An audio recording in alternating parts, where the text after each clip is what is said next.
Hello students, welcome back.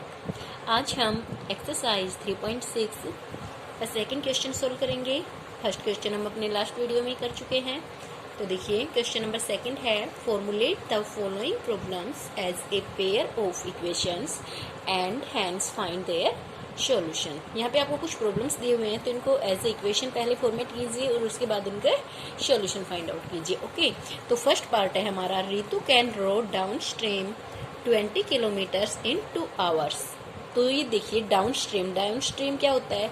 यहाँ पर जो धारा है, पानी की जो गति है, उसी की डायरेक्शन में वो तैरती है, या अपनी जो उसके पास बोट है उसकी जो गति है वो उससे 2 घंटे में 20 किलोमीटर्स की दूरी तय करती है, कवर करती है।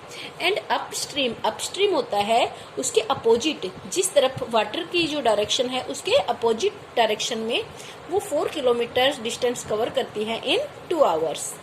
Find her speed of rowing in still water and the speed of current. तो उसकी जो स्टिल मतलब शांत की जो स्टिल वाटर है उसमें उसकी स्पीड और जो धारा की प्रवाह है, करंट, स्पीड ऑफ करंट, उसे ज्ञात कीजिए, फाइंड आउट कीजिए। तो इसमें देखिए, आपको पता है अगर कभी भी आप पानी की दिशा में या जिस दिशा में वाटर जा रहा है उसी दिशा में अगर आप गति करोगे, उसी दिशा में तैरोगे, तो आप ज्यादा डिस्टेंस कवर कर पाओगे कम समय में। लेकिन अगर पानी का प्रवाह अलग डायरेक्शन में है और आप अलग डायरेक्शन में जा रहे हैं तो स्पीड आपकी कम हो जाएगी, आप कम डिस्टेंस कवर कर पाओगे। तो इसके लिए देखिए, सबसे पहले हम क्या करेंगे कि हमसे पूछा गया है कि हमें स्टिल जो वाटर है, शांत पानी में जो ऋतु की चाल है वो बतानी है, और जो धारा की प्रवाह है, गति क्या है, उसके बारे में बताना है। तो जो चीज हमसे पूछी जाती है पहले हम उसको लेट कर लेते हैं, मान लेते हैं। Let the speed of rowing in still water. Still water में चलने की जो उसकी गति है वो क्या होगी, हमने माना x kilometre per hour. Okay, और let the speed of water, यहाँ पे current of water, speed of current या करंट स्पीड ऑफ वाटर हमने माना y किलोमीटर पर आवर। ठीक है, तो पानी की स्पीड हो गई y और इसकी स्पीड हो गई x kilometre per hour. Okay, तो अब इसमें आगे देखिए, टुवर्ड्स डाउन स्ट्रीम। अब ये डाउन स्ट्रीम और अपस्ट्रीम ये मैं आपको बता चुकी हूँ। देखिए, जैसे मान लीजिए यहाँ पे मैं एक छोटी सी पिक आपके सामने बनाती हूँ। जैसे यहाँ पर ये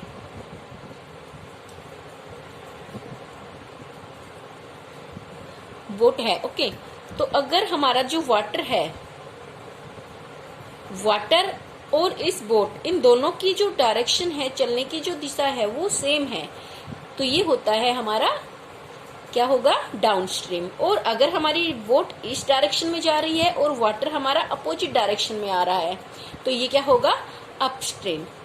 जब आपका डाउन स्ट्रीम होता है तो उसमें हमारी जो गति होती है, भले वो बोट की हो या किसी व्यक्ति की हो, तो वो जो स्पीड होती है, चलने की जो गति होती है और पानी की जो गति होती है, वो दोनों प्लस हो जाती है। और अपस्ट्रीम में जो बोट की आपकी चाल है, जो गति है, और जो आपकी वाटर की गति है वो माइनस हो जाएगी, जो बोट की गति है उसमें से, या चलने वाले की गति में से। तो इसके लिए देखिए, टुवर्ड्स डाउन स्ट्रीम स्पीड क्या हो जाएगी हमारी, डाउन स्पीड में, इसमें डाउन स्ट्रीम में दोनों की जो ये स्पीड है ये जुड़ जाएगी, x प्लस वाई।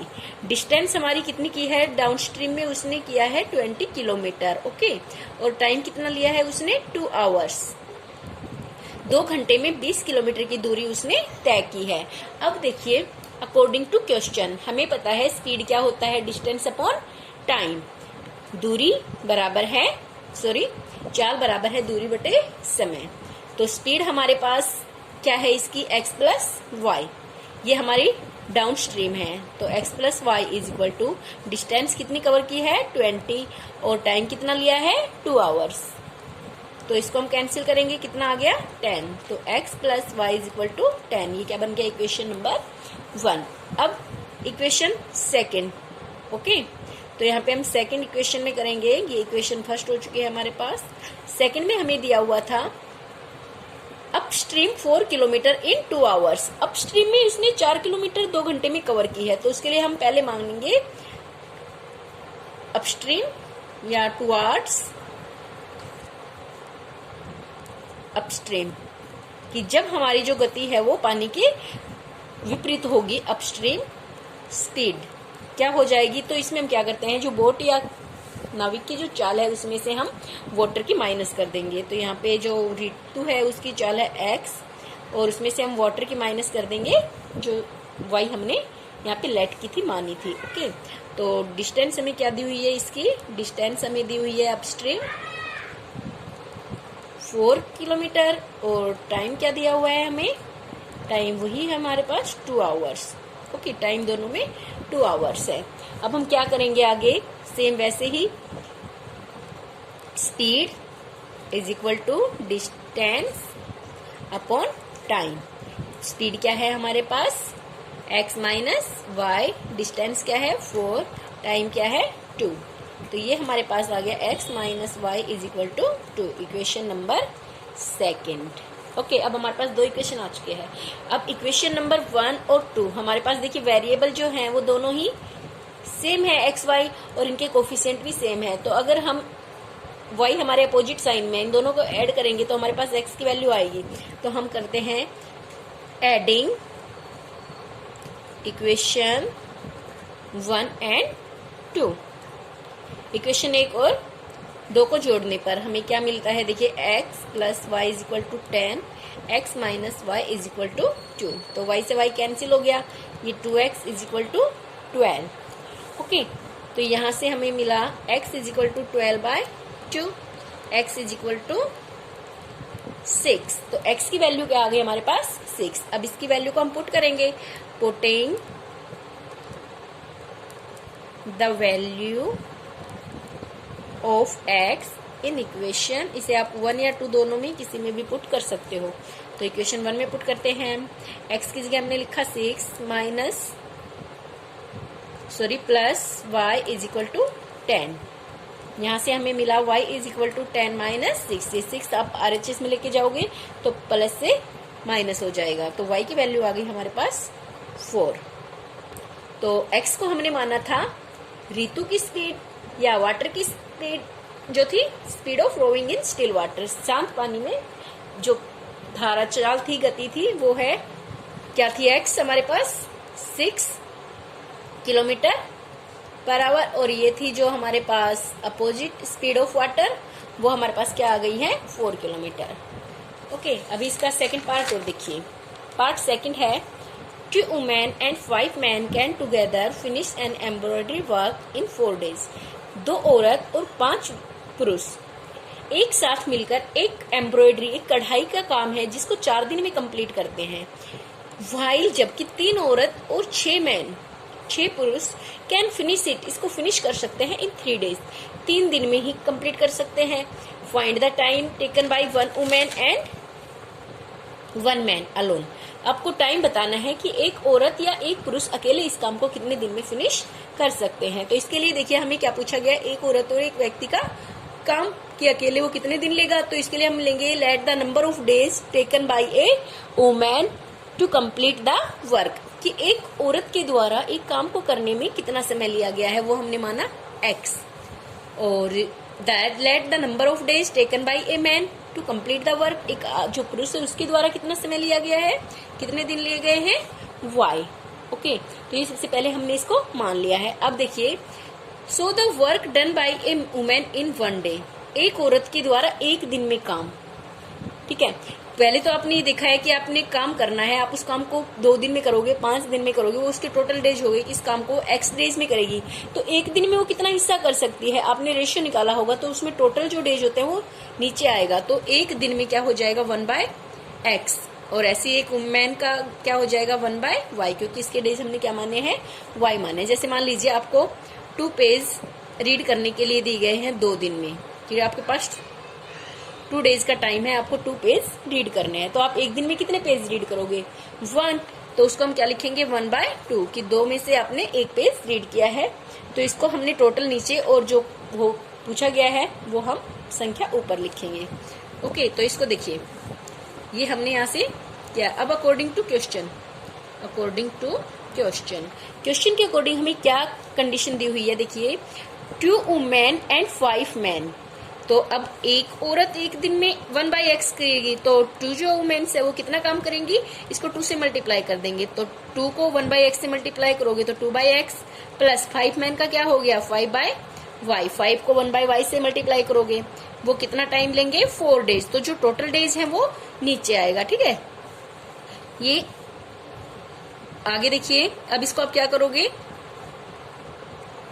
सेकंड जो इक्वेशन है वो देखिए, अभी ये इक्वेशन फर्स्ट बनेगी, इससे हमारी सेकंड इक्वेशन में इसने कहा है 3 women and 6 man. 3 women and 6 man उस काम को कितने दिन में करेंगे 3 डेज में। तो ये क्या हो गया 1/3। तो अब इसमें देखिए आपका 1/x है 1/y है, तो इसको हम मान लेंगे let 1/x is equal to p and 1/y is equal to q।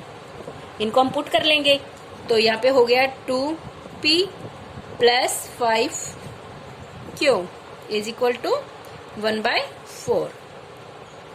और ऐसे आपका इधर आ जाएगा, इसको इधर मल्टीप्लाई कर देंगे, आप मल्टीप्लाई कर दीजिए, 4 2 जा 8p plus 5q is equal to 1। ये इक्वेशन नंबर आपके पास आ गई 1। अब सेकंड के लिए देखिए 3p plus 6q is equal to 1/3, इधर मल्टीप्लाई कर दीजिए, 9p plus 18q is equal to 1। ये इक्वेशन नंबर 2 आ गई हमारे पास। अब इनके लिए आप क्या करोगे, आगे यहाँ से हम पी क्यू की वैल्यू निकालेंगे। आप इसमें मेथड यूज कीजिए, सब्स्टिट्यूशन मेथड भी यूज कर सकते हैं, और आप इसमें जो आपका एलिमिनेशन मेथड है, हम दोनों में से कोई भी मेथड इसमें यूज कर सकते हैं। ओके, तो अब यहाँ से देखिए आप क्या करोगे, यहाँ से हमें इसकी वैल्यू निकालनी है।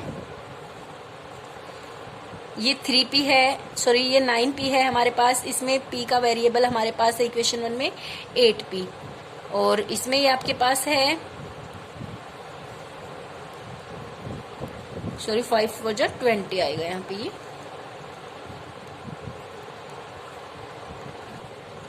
अब इसमें देखिए हम क्या करेंगे, यहाँ पे आपके पास जो वेरिएबल्स हैं p क्यू, इक्वेशन 1 और इक्वेशन 2, इनमें से आप एलिमिनेशन या जो मेथड यूज करोगे सब्स्टिट्यूशन, तो आपके एलिमिनेशन मेथड के लिए हमारा जो वेरिएबल है उसके कोफिशिएंट इक्वल होने चाहिए। तो इसमें से हम एक जो वेरिएबल है p, इसके कोफिशिएंट्स इक्वल करते हैं। तो देखिए यहाँ पे 8p है और यहाँ पे 9p है। अब ये हम जब इक्वल करेंगे तो हमें दोनों इक्वेशंस को मल्टीप्लाई करनी होगी। तो इसके लिए हम क्या करेंगे, multiplying equation 1/9 and equation 2/8। Okay, हम इक्वेशन 1 को 9 से मल्टीप्लाई करेंगे और इक्वेशन सेकंड को